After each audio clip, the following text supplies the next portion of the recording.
hey, hello, this is the Triple D's or Daddy Daughter Discussion. I'm Tyron. I'm Giselle. Today's topic is going to be choices and discussions. Have you ever made a choice and at the time it was such a good choice and it had immediate benefits, but later on that same choice just terrible consequences? Well, first, for me, I'm big on definitions. So let's get a working definition on choices and consequences.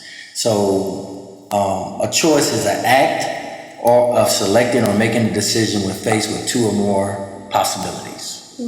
And for me, just my belief system, I believe we choose, before we even reach this earth, we choose the situations, good, bad, and different, defined by us that we're going to make. But do we choose how we react to them at that moment? We don't choose how we act to them that moment. But that goes to the consequence, which is a result. So if I make a choice about something, this is just what I believe. It's supposed to make a result on something that I need to work on in this life. Mm-hmm. So but choice and consequences that's a working definition, but I just want to give you a backdrop on a lot of this discussion we have today on why I say what I say about choices. Mm-hmm. Okay. So the question you asked, have there been choices that I made that I regret? That at the moment it seemed like a good choice and it had immediate benefits, but later on there's just consequences because... Absolutely. I've done that a lot. Speaking early on in my life, I made a choice to leave home, and it was immediate benefit because I had freedom. But the consequences that result was I had to hustle, I had to struggle. That was a relationship that I disconnected from my mother and father. So, what about you in this short lifespan of yours of 16 years?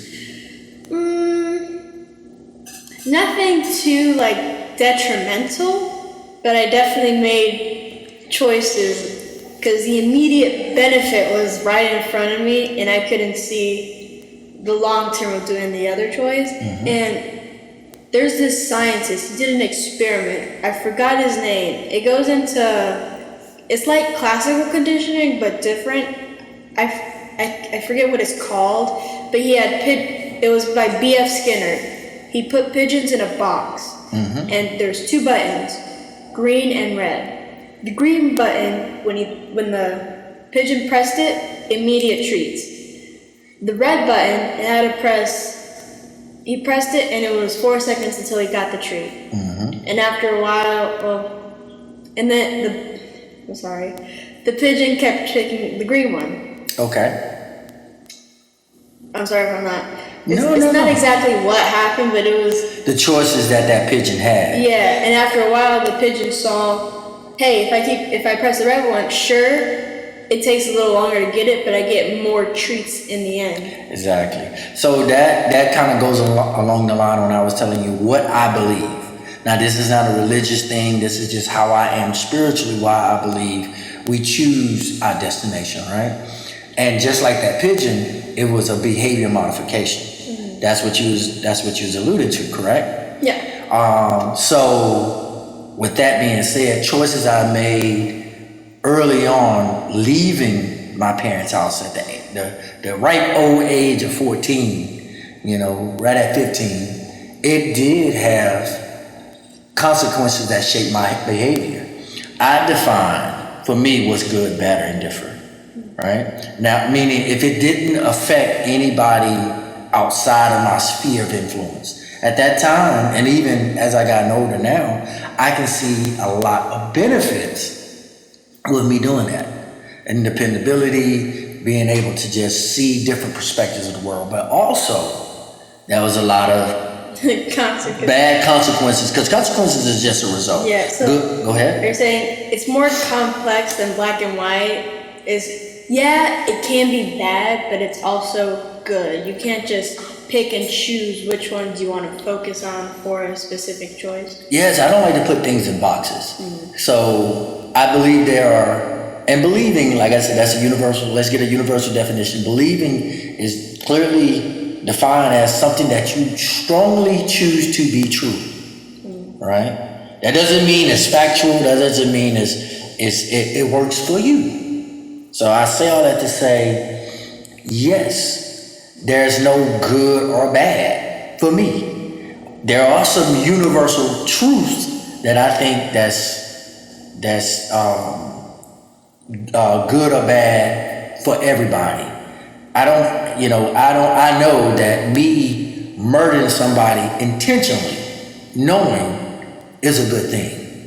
I think that can be universally established. But this is the complexity of it for me. If that was to do an act like that, and I go with the belief that I believe in, I chose my destiny. I got to understand, why did I choose to do that? It was bad, but what consequence do I need what behavior modification I need? So I hope I answered that question. I know I kind of rambled a little bit. Just a bit. I'm just kidding. No, you're not.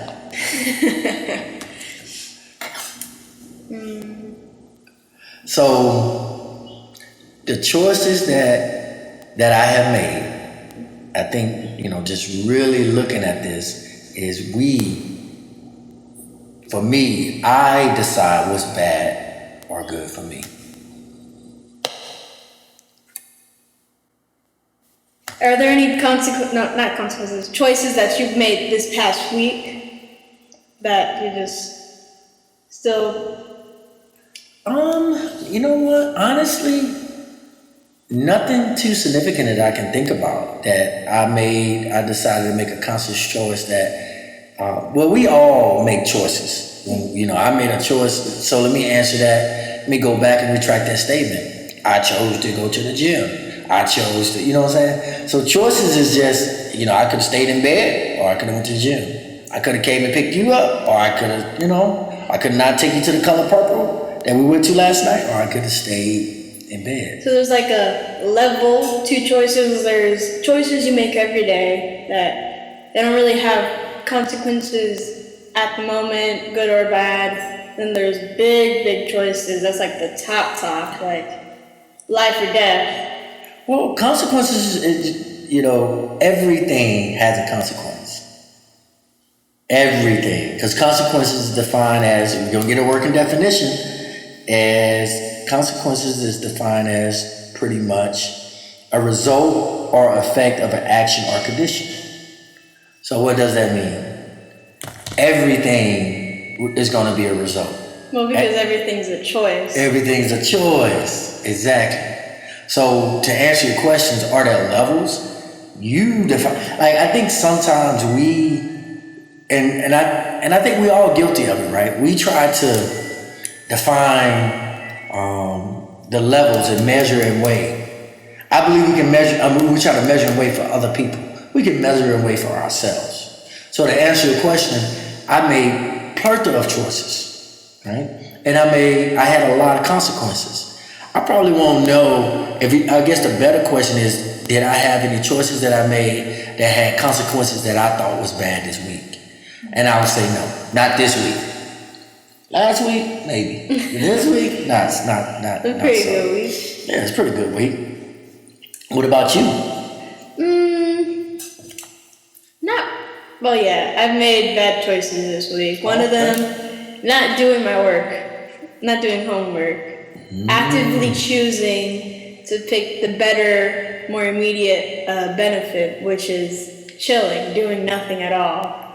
And now I got a lot of work a lot of it's not due yet, but it's gonna pile up, and I need to stop procrastinating. Would you say procrastination is a choice, or just like something is something else? No, absolutely it's a choice. Now, does something else have to be, why are you procrastinating? What reasons that you need to pile on something and then get started? That is something that you have to dig in within yourself. Like a lot of writers, they'll tell you, don't write based on inspiration, because inspiration, it goes away like that. So you need to go off of habit. Yeah. So build up that habit. And do you think building up habit, is that like something you need to be taught, or is it something you already, like you kind of know, but it's like a muscle you don't use as much? Well, That's a good question.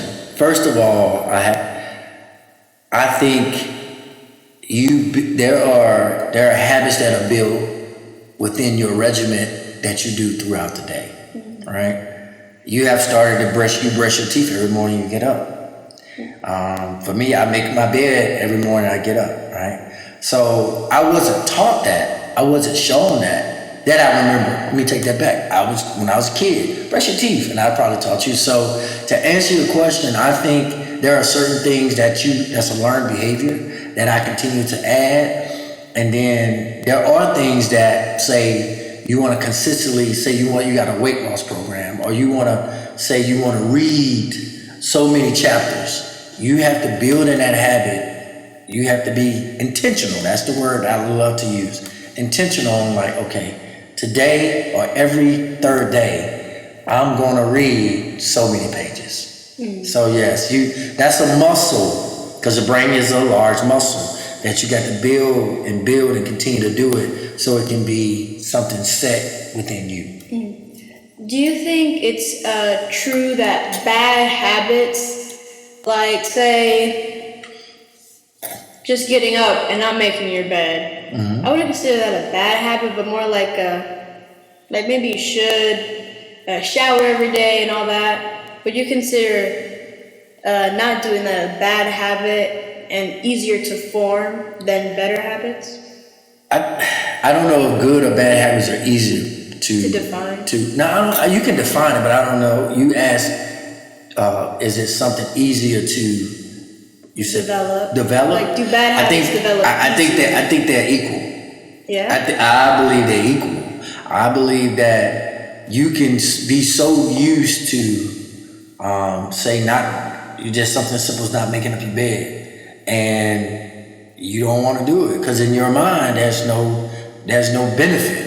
A consequence is, like I said, it's a result. For me, there's a benefit. I make up my bed initially probably because I was told to when I was a little kid, but now it gives me joy, a piece of joy when I wake up in the morning and I accomplish that thing and I see my bed, it's my room. It seems like it makes my whole room, the aesthetics of my room better. It's calming to me. So it's like when you were a kid, your parents taught you these habits, and when you get older, you appreciate it because it relates back to you, like how I'm trying to find the right word. How it affects us? Like I think you personally. I think some of them. So I got this quote that this is all me, and I want you to think about it. I seek peace, not less stress in my life, right? So with that being said, then I have to define what's peace. For me, peace is being able to have a balance. Being a balance means to be able to look at things from different perspectives, not just from my view, and be able to be honest with myself, right? So that's peace. So when I get up in the morning, that's a little bit of peace for me. It calms me down. It's not less stress, because to me, less stress is different than peace. What do you think? I agree. Peace is, I'm gonna go scientific, homeostasis for me, like not too hot, not too cold, not too this, not too that. Less stress is, less stress it's not that perfect temperature going up with hot and cold. It's like, it's not too cold, but it's right in the middle. You're sustaining. It's not a homeostasis that you're surviving, not thriving. I got you. Yeah. Yes. And those are choices that we make throughout our lives, right? Definitely. And do you choose to be at peace, or do you choose to be less stressed? Well, I think less stress and peace is often, for many people, interchangeable. They're interchangeable. Yeah, that's a good point. Because for me, they're not. Yeah. And I believe I'm a simple person, but sometimes you say I can be complex. But I think I'm a pretty simple person. But I think that for me, there's layers. And I think in life, there's layers. And sometimes we try to, it's hard to know why you make certain choices if you really haven't want to do the work on yourself to know who you are. So, like, I give you a perfect example. Like I said, we're gonna have some good conversations about. So when we're talking about choices, we're talking about sex, right? And then consequences with sex, you know, it can be the result is having a child, right? Now, if I was to tell you, and I've told you, I said it, hey, you, whatever choices you make, that's consequences when it comes to sex, right? But I'm glad my mother, who had me when she was 15, she chose that because out of that consequence, the result was me. You see what I'm saying? Yeah. So and then you can go back. My mom ended up marrying my dad at the ripe age of 16, him and 17. They was married forever. So was that really a bad choice for her? See, we have to be careful when we try to find out. With that being said, I do not want you to have an early pregnancy. Go ahead. Well, I think that relates back to you always talk about before you come into this life, you make choices that you want to go through. And does that relate back to Granny? Because I feel like she's an amazing mother, amazing granny. So do you think that was meant for her because she was always mature, but it just matured her and it gave her that softening, like. I believe that because that's not a belief system. I mean, that's a belief system of mine. So I'm very quick to say it's not a religious thing because religion means is accepted from multiple cultures. Now, I will say there are a lot of people that believe how I believe, right? But I'm not putting it upon you to say this is how you need to be, right? So with that being said, even with that choice that she made, the end result is a lot of things that you see positive, but there was some negative. So even with those choices that probably she chose that to be negative, for what reason? To help her grow. And she's 63 years old, and maybe there are some things that still need to be shifted. You know, I love nature. I always tell people, I don't try to study the creator, I try to study the creation. And what I love about nature, and I'm gonna tie this back into choices. When you, like my trees and my garden, and you recall we was out there plugging weeds and getting the weeds out, right?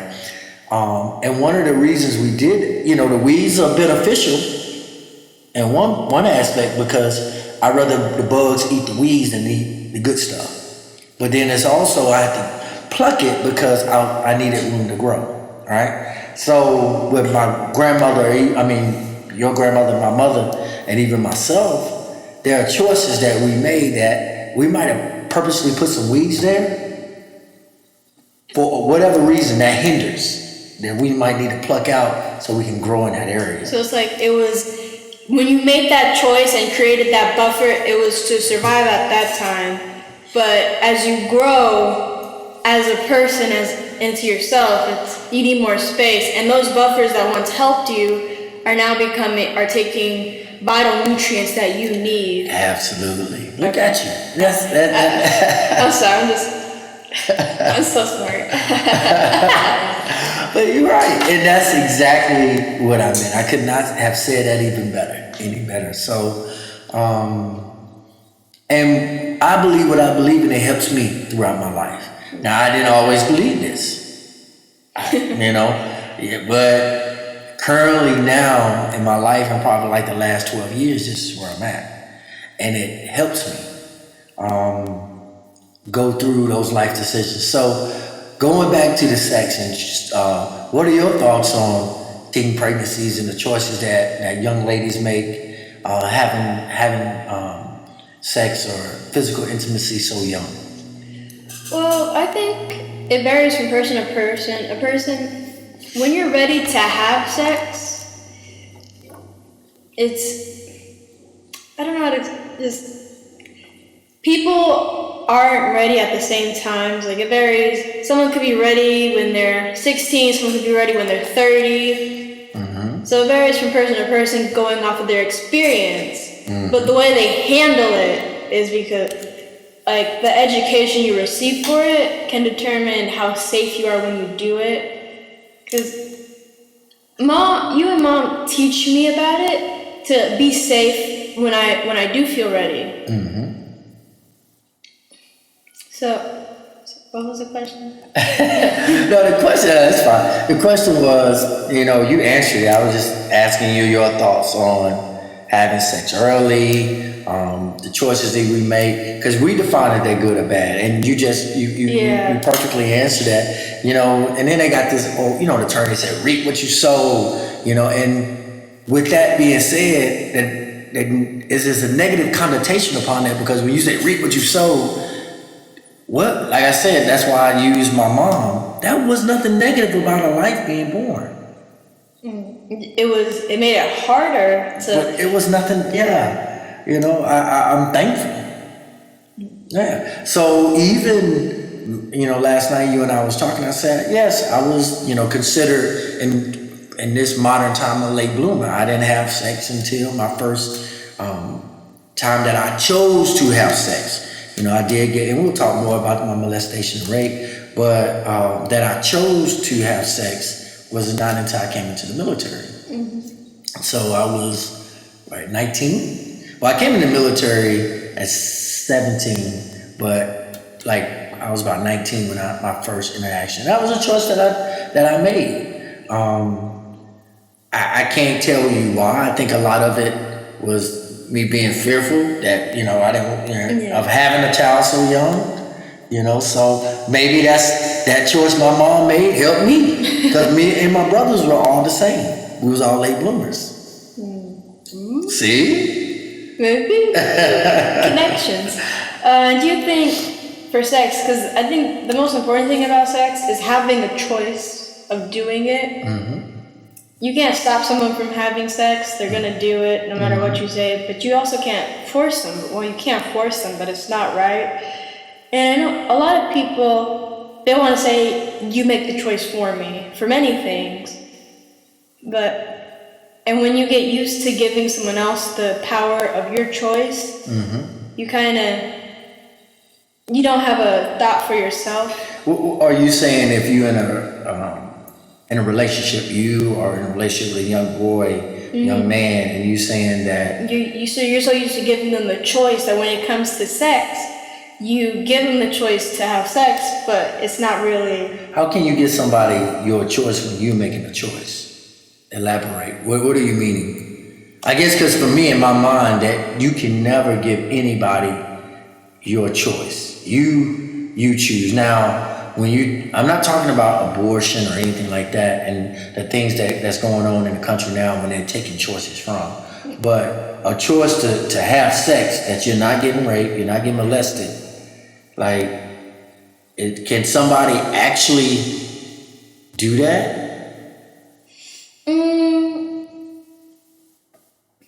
I think you can make a choice to have sex, but then later on, it's like, I didn't really want to have that, so you can't blame the person. I think that's where people mess up. You can't blame the person you had sex with because at the time you weren't sure. Got you. You have to speak to them and hey, I didn't really like this. Can we work out ways where we both can have more communication? Exactly. So better, what I'm hearing is, can people influence others to do something that they're peer pressure. Absolutely. But even with that peer pressure, the ultimate choice is made upon you. And that's where, in our next discussion, we're going to talk about the work that we got to do within ourselves. That's that work, because if you're getting peer pressure, you have to question why what they're doing and how they are moving or navigate is affecting me. I think that's harder when you're being peer pressure at the moment, and so when you get older or you're out of that experience, they're like, hey, you're able to think about it. Because during the time, it's like you're so caught up with this and that, you're in there, you're like, I don't disagree, but I will say it depends on the circumstance. Like one of the reasons I got, kicked out of my house is because there were things I didn't believe in what they was believing in the religious perspective, right? So that was a conscious choice that I did, and that was a lot of pressure. You know where I'm from, Mississippi, small town, Monticello. Everybody that's anybody is a Jesus fanatic. Nothing wrong with that, but I wasn't. You know how much pressure that was. So I could have at that time I could have submit or I could have went to the pressure, but I chose not to. But I will say, are there areas in my life that I submit to the pressure, the peer pressure? Absolutely.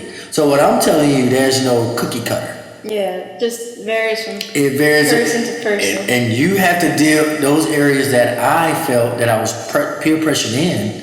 I had to deal with myself like, okay, why did I feel like I had to do this? Yeah. So, but I love this discussion. I love this discussion that you and I are having about choices and consequences. Yes. Just to kind of sum it up for me, and I'll allow you to sum it up, and we'll end it from there. Is choices are something that we make individually, Yes. but they can be affected by outside influences. Of course. We define the consequences we have in our life, whether they're good or bad, but the consequence is going to be a result of something of our choice. To sum it up, for me, the same as you, the choices you make are affected by your environment, but at the end of the day, you have that ultimate choice, either to submit or stand tall. And in later conversations, we could go into victimization. Do you know what that is? Absolutely. We could go into that and how that can tie into feeling like you're not making a choice, but when really you're making a continuous choice to submit, but because that's still a choice. And how every choice has a consequence, Okay. cause and effect. If what goes up must come down. Yeah, that's universal law. Yeah. Gravity, yes. So I love this conversation you and I just had, Giselle. So until next time, this is Giselle. Tyron, dad and daughter discussion, and we will see you on the next episode.